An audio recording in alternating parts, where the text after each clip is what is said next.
You're taking the fun out of everything. You're making me run, but I don't wanna think. Shpagina eats us a little bit more. Ethel drops her coffee on the floor. There's no other way. There's no other way.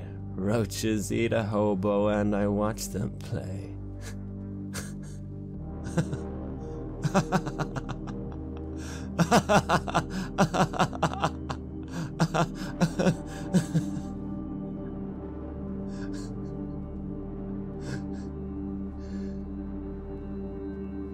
This is Red Moon Roleplaying.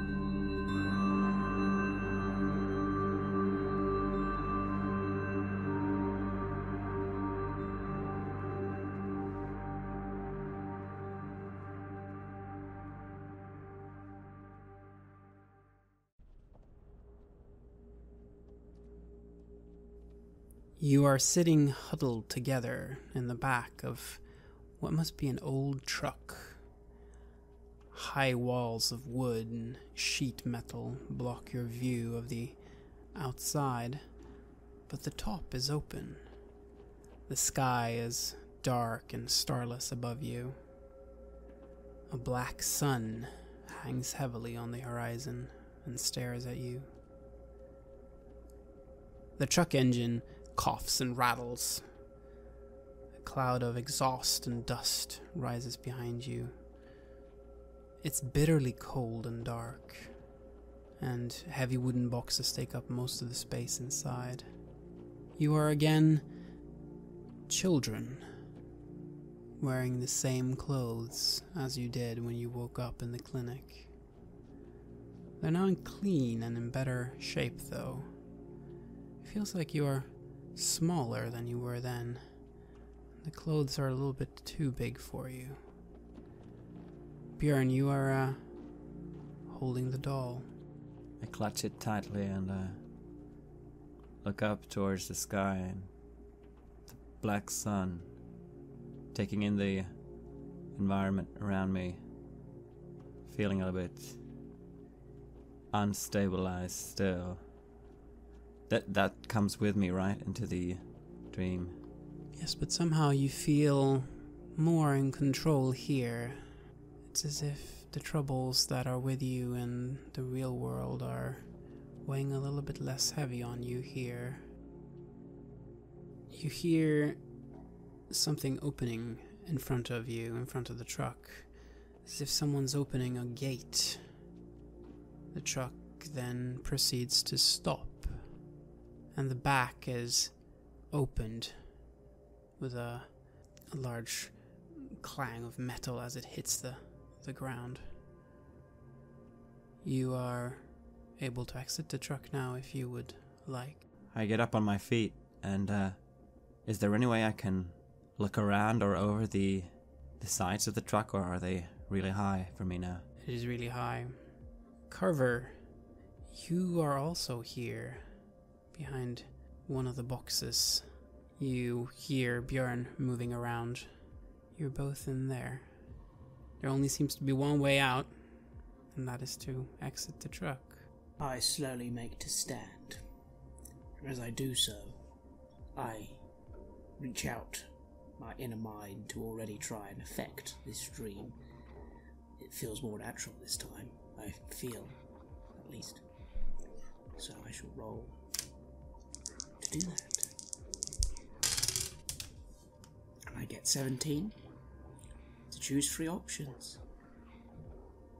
2 of those options will be to transform myself and Bjorn into our confident adult forms, and the third one will to make it permanent until the dream ends. And you do so.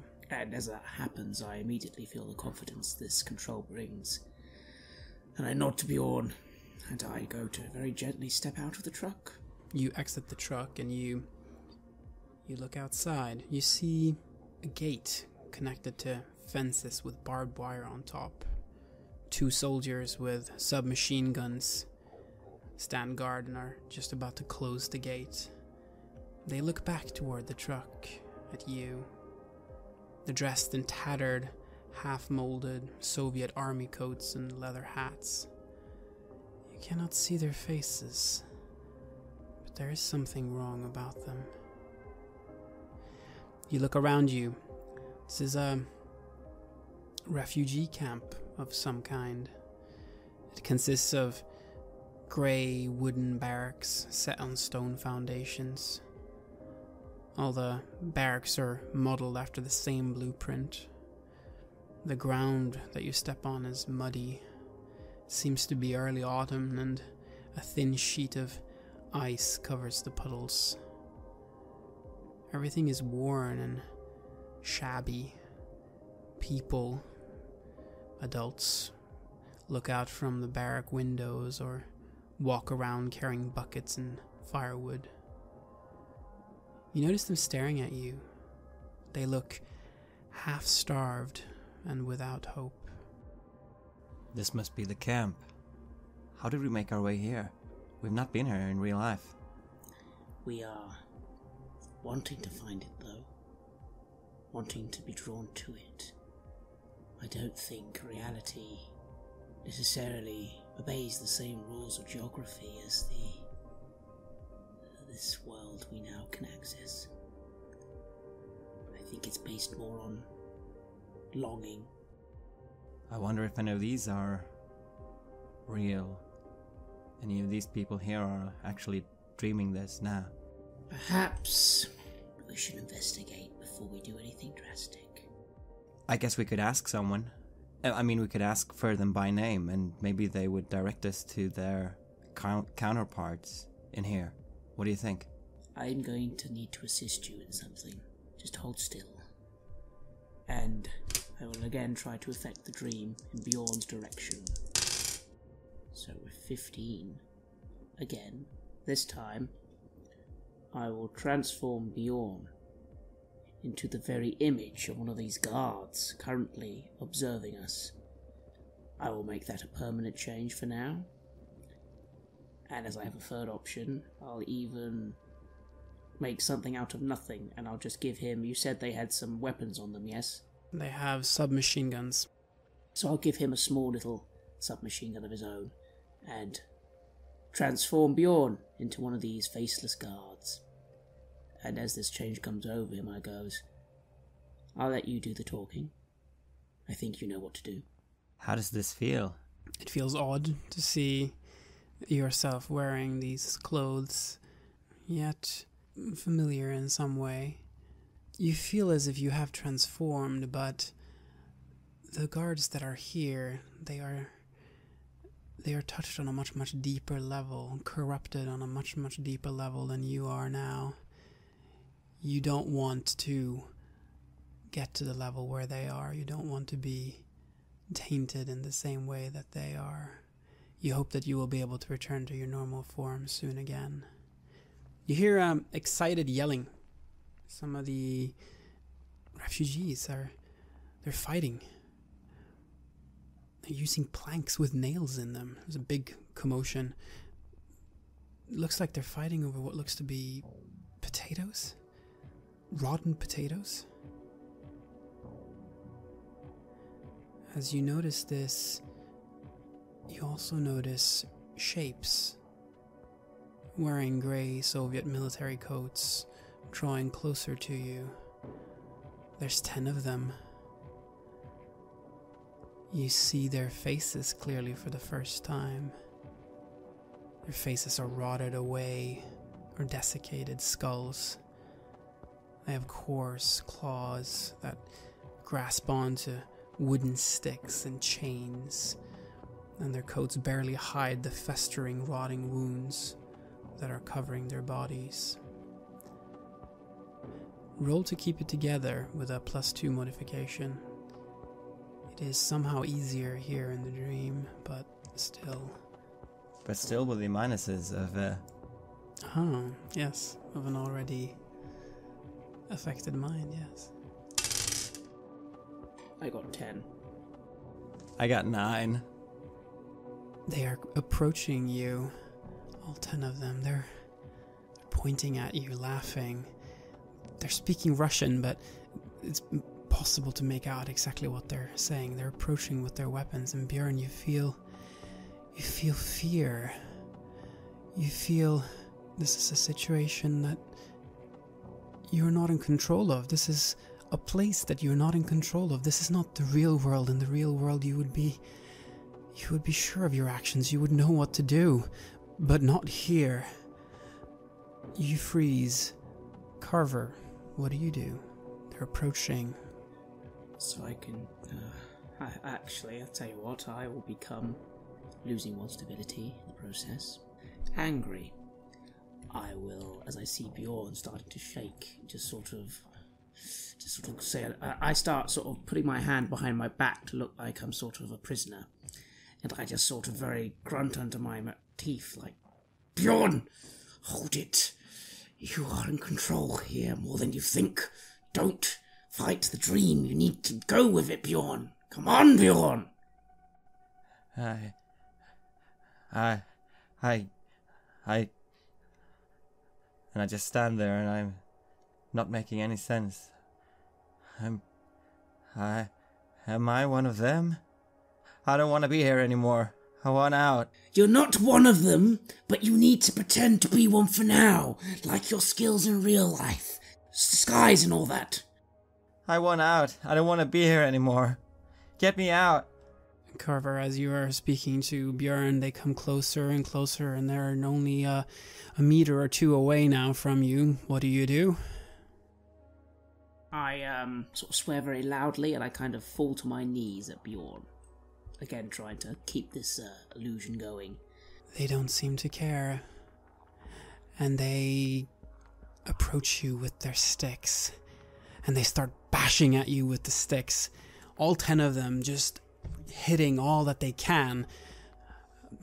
You fall down to the ground and you feel them kicking you. And it doesn't take long until you lose consciousness, if that is even possible within a dream. You come to life again. Someone has thrown ice-cold water all over you. You must be sitting in one of the barracks.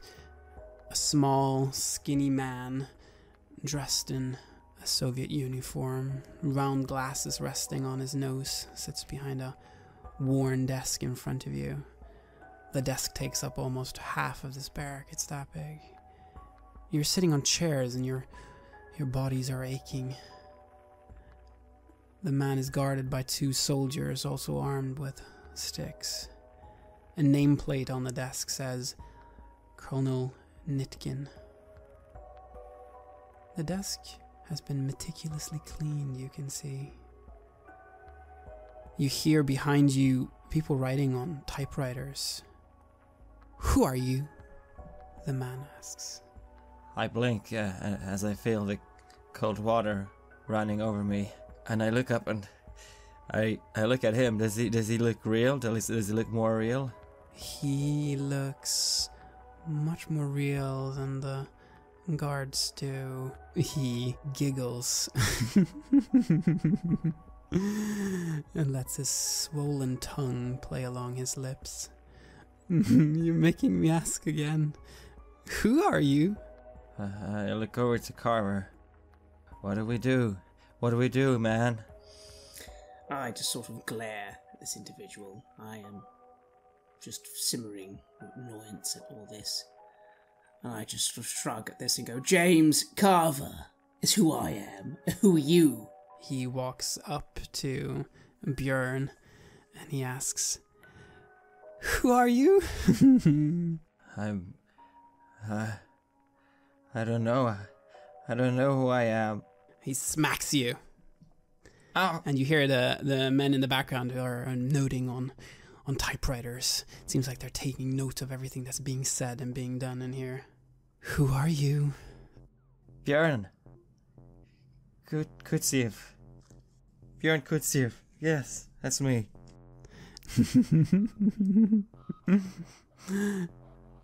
No, you're not. He smacks you again. I'm Björn. I'm Björn. Please don't hit me. Please. Where did you come from? We're not supposed to be here. This is not real. We're in a dream. Oh, this is real. This is real. And you see his swollen tongue continues to play along his lips. At this point, I just sort of rock back in my chair and go, to hell with this. We don't have time for your petty illusions and your petty grievances. We need information. And I just attempt to influence this situation. With a 14. Right, so I got 2 options. I will make this colonel half his size, and then my bonds will slip off me. Although I won't at this point get out of my chair just yet. I'll try and pretend I'm still bonded up. And Colonel Nitkin shrinks before you. He just keeps giggling. Take them to the birdcage, he says to his guards, who now start approaching you. It's 2 from the front, and you hear steps from behind as well. Many steps. And the guards start to grab you and start to lead you out of the barrack. You hear Colonel Nitkin giggling behind you and the typewriters typing away. To the birdcage. Shut up! Shut up! Bjorn, you need to hold it together, man! How the hell is this worse than reality? For you? Oh, the things you must have seen. Come on! Well, you have a plan. Just play it cool, play it cool, play it cool. Yes, yes, yes.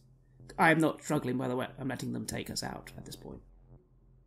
You're hauled through the camp, and you are thrown into a 2-meter deep ditch that's covered by chicken nets and barbed wire at the very edge of the camp. You have gone through a second gate, and you are now at what is noted as 13 on the map.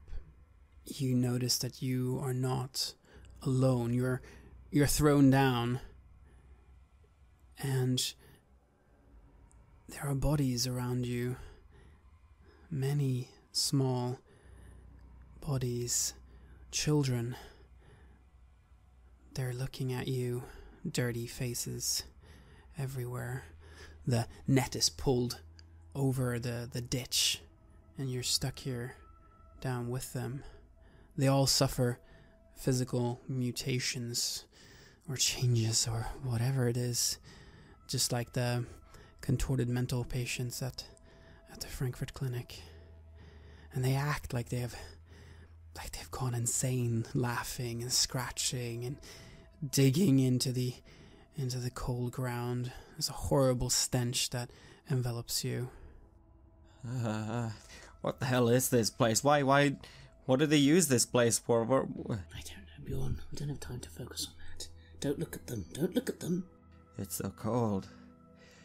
I push myself up against the wall, feeling my aching side from having been thrown into the ditch. Oh, okay. I'm gonna try to focus. Sorry, Carver. I'm gonna try. It's fine. I'm sorry. We don't have a choice. We need to bring them here now. One of the children starts pulling at your doll, Bjorn.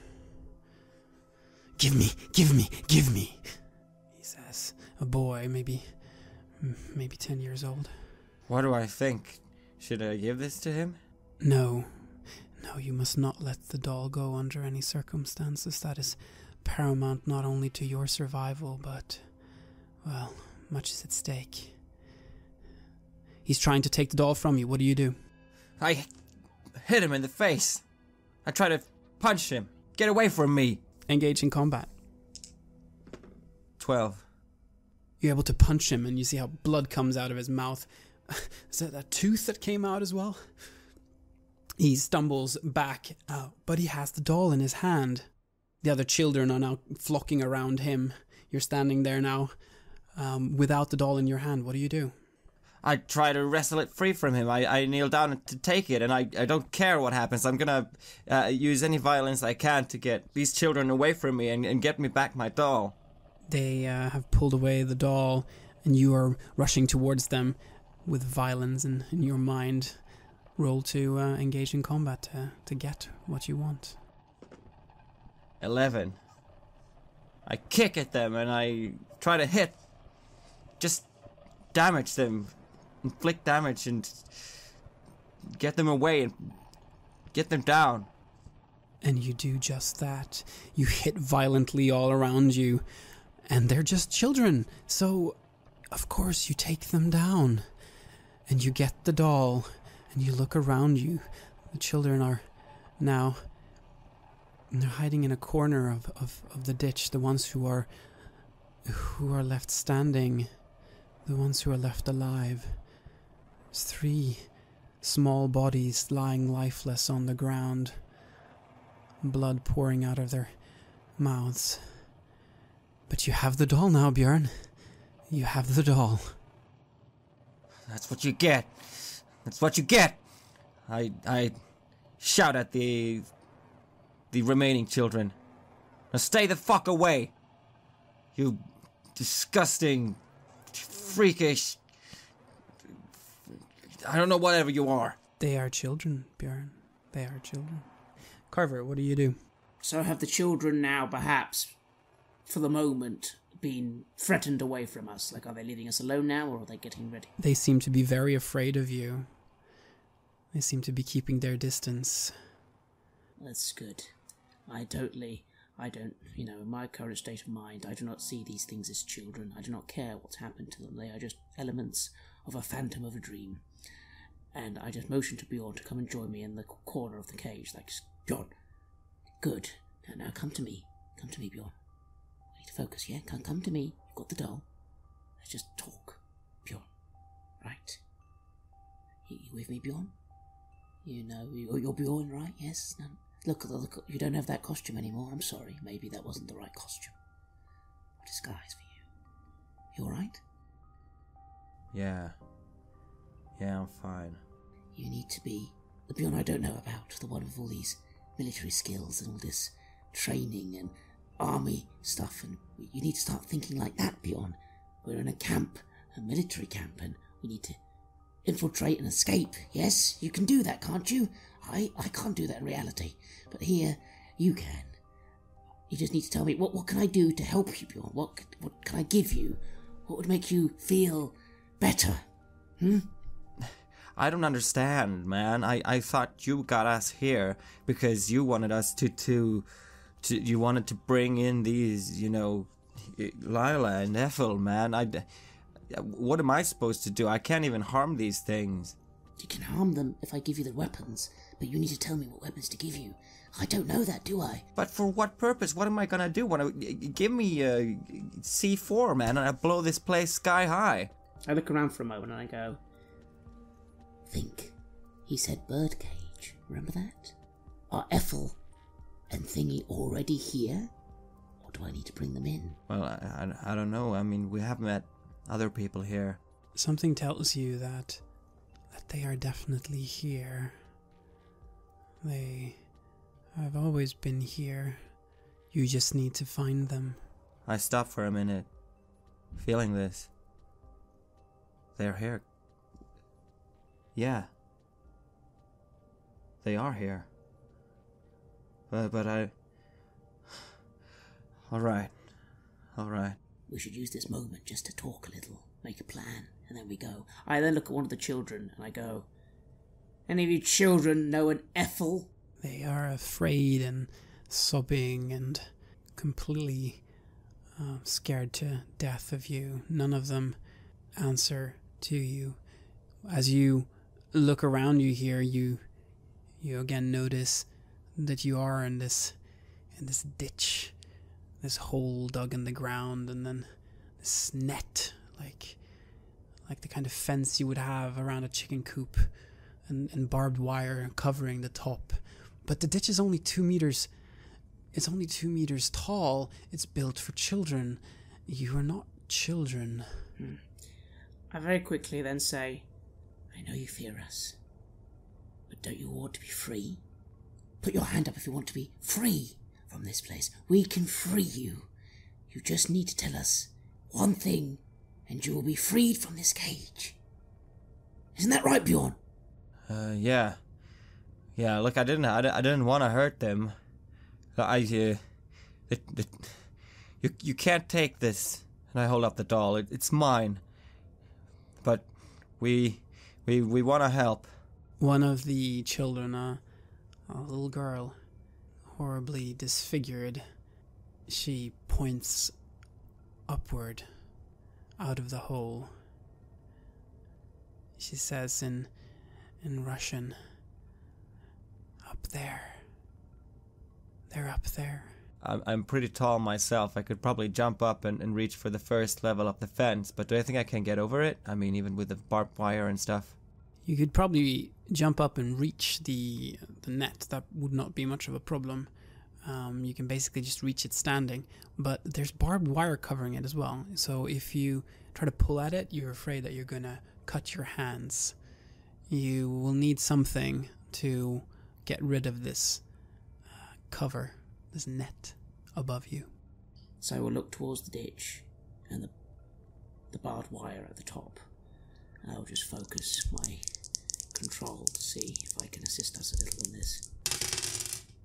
16, actually. Free options. Bjorn, what would be a good tool to get rid of barbed wire? Like wire cutters or a file or something? Or what do you think? Just tell me. I think if we basically have a long tool, we could probably lift it off ourselves and push it off. Yeah.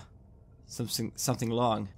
Perhaps get us a ladder. If you get us a ladder, I could use that to push it off, and then we can climb up with that.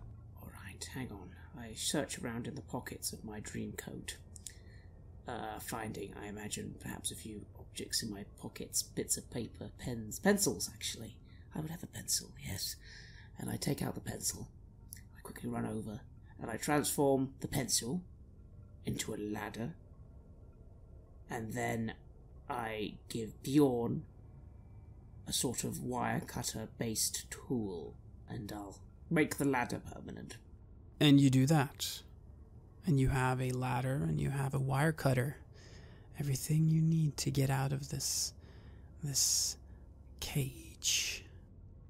I very quickly go to Bjorn. I sort of pause for a moment because this control is taxing. It's not maybe as easy as I think it is. I take a deep breath and I go, Bjorn, go first quickly now. Your tool might not last long. Just trust me, go and make an opening and then we can all start crawling out. I try to calm down. Right. One thing at a time. I'm lifting up the ladder and I'm trying to just push the net to see if I can just push it off or if I actually need to cut it. You push it and you notice that there's some resistance, but you see where you need to cut. Only a few cuts should be enough to get this off, but what you're worried about is any possible guards. You will want to do this quietly and quickly. You will want to act under pressure. So, as I feel the net, okay, I'm gonna have to cut there. Alright, get ready, Carver. We're gonna have to try and do this fast and... Yes. And as quiet as we can. Okay. 17. And you are able to cut away the parts that needed to be cut away, and you're able to roll off the net. And with the ladder up there now, you can easily get out of the birdcage. And I try to get out as fast as I can and see if I find some cover. Or if I can, I'm just going to try and stay close to the ground and out of sight. You crawl out and you find that you are indeed at what's marked as 13 on the map. There are 3 other ditches here, them also with children in them. There is a barrack building here within this area that has been sort of further fenced off, like a camp within the camp. There is 2 boys, roughly 8 years old, that are sitting on the stairs of this barrack. They're holding sticks in their hands, gazing angrily They have noticed you, and as they do that, they seem a bit surprised. But they don't do or say anything. You see at the fence around this area, there are 2 guards, but they have not noticed you. You have been fast and you have been quiet. They're armed with submachine guns, though. I'm gonna gesture to the boys to be silent and try to look menacing. They nod and move with their hands to sort of make you come towards the barracks. I make sure Carver gets out all right and gesture for him to come along and stay low. I nod. I'm doing as he says. And you move toward the barrack, correct? Yeah, towards the boys. Yes. They let you into the barrack without saying a word. In front of you, you see a barrack that's crammed with children. There must be at least 60 of them in here. They seem to be ranging in age from 4 to 12. It's indescribably dirty in here. Most of the children are lying directly on the bed frames. Some mattresses are soiled with vomit and other disgusting messes. Children are apathetically sitting or lying on the 2 tables that are in the middle of the room. They have wounds and injuries much like those of the children you met at the clinic and those that you just met in the birdcage. Some of the children in here as well have started to exhibit physical alterations. I look around and I would like to have some sort of weapon or something just to hold in my hand to feel safe. I realize this is bolt cutter. I suppose is starting to dissipate. Yes, it is no longer in your hands, but in here there are sticks, and you quickly pick up one stick that looks like it should be able to do the job. There's a thick layer of feces and filth that coat the floor here. You hear the cries of some of them, heartbreaking cries. There's 2 small girls that stand out to you. They're standing still and seem to be less shocked by what is going on than the others. The girls remind you of the women you just met. They look like Ethel and Lila. Well, there's a resemblance. They look scared, but they motion towards you. Huh. I start to move over to them, and I want to see if they recognize me. I'm gonna assume that they will recognize me. They do. They motion towards you like, and make form their hands as if they want to whisper something to you. The one that looks like Ethel does. I kneel down and I listen. She whispers to you, Kalenko's palace. And as you hear that, you see in front of you, further in the barrack, a child that you also recognize. It's Pyotr. He looks to be maybe 6 or 7 years old. He's looking pleadingly at you, Björn, reaching his painfully skinny arms out towards you. He tries to say something, but you cannot understand what he's saying. I nod and I look at Carver. I think I get this now. The doll is basically it's the key to get out of here.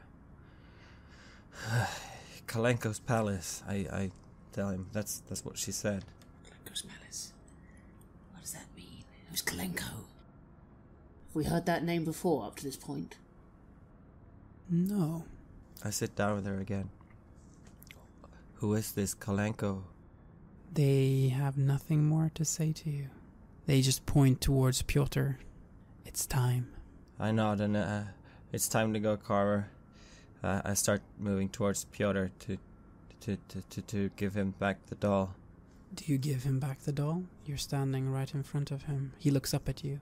Is that you, Pyotr? He just holds out his hand. I reach out my hand, holding the doll, and wait for him to take it. He takes it, and as soon as it is in his hand, hope lights up his eyes, a smile playing on his lips. He hugs it firmly and rises up on shaky legs. All the children in the barracks all of a sudden go quiet, as one, and they rise as well, and they start moving out. They grab a hold of you and they start leading you. I didn't expect this. I thought we'd be pulled out of the dream again. But I'm clutching the stick in my hand, but I hold it low, and I take the hand of one of the children. Carver, what do you do? I suppose I let it happen. I'm curious. And they lead you out through the fence. The soldiers rush out to stop them. The children just walk straight through them. The creatures dissolving into nothing with coarse screams. You move through all of the camp, the adults just looking after you. The gates swing open before you and you walk out. As soon as you've stepped outside the gates, the children just start running wildly. I look behind me. What about the children in the bird cages? They have come as well. The children are all with you. They are all running around you. You feel yourself being pulled forward by them. They grasp at your hands and arms. I feel their sense of urgency and wanting to go towards freedom, and I start running with them. I, on the other hand, look around and I start thinking, noticing how many of all the children, and I think all the children. I just very loudly then call out, Magda! Magda, are you there? Magda! It's Carver and Bjorn! You yell for Magda, and there is no answer, and as you look around you, the camp vanishes. And you are on a train platform. The children are gone as well. There's an icy wind that blows in. It must be at least 20 degrees cold. A sign reads, "The October Railway Station, Leningrad." The station is empty. There's freight wagons that are parked on side tracks around the area. It's really freezing cold, and you again appear to be children dressed in stinking rags, yet younger. Bjorn the doll is in your hand again. The snow crunches beneath your tiny frozen feet on the train platform. Where is Carver there? I look around. Yes, Carver is there as well. He's standing beside a charred locomotive. And behind is a twisted remains of burned out wagons. There are no stars in the sky, only swirling snow. And there's a black moon that hangs over the horizon.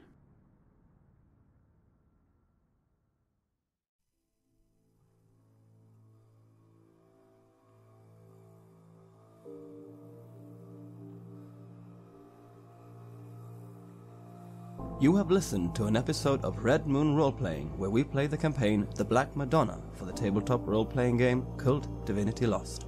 The Black Madonna was originally constructed by Gunilla Jonsson and Mikael Petersen in 1991, with additional material for the 2017 edition by Marco Berman, Matthias Fredriksson, Petter Nallo, and Robin Liljenberg. KULT Divinity Lost is published by Helmgast. The music was created by Atrium Kasseri and is used with permission from their label Cryochamber. Visit cryochamber.bandcamp.com or their YouTube channel to hear more excellent dark ambient. A new episode of Red Moon Roleplaying is released every Friday. Please like our Facebook page and give us comments, input and feedback there. You can also visit us at redmoonroleplaying.com. Finally, a big thank you to all supporters. If you want to show your appreciation and encourage our work, look out for us on Patreon and see if you want to support the show there.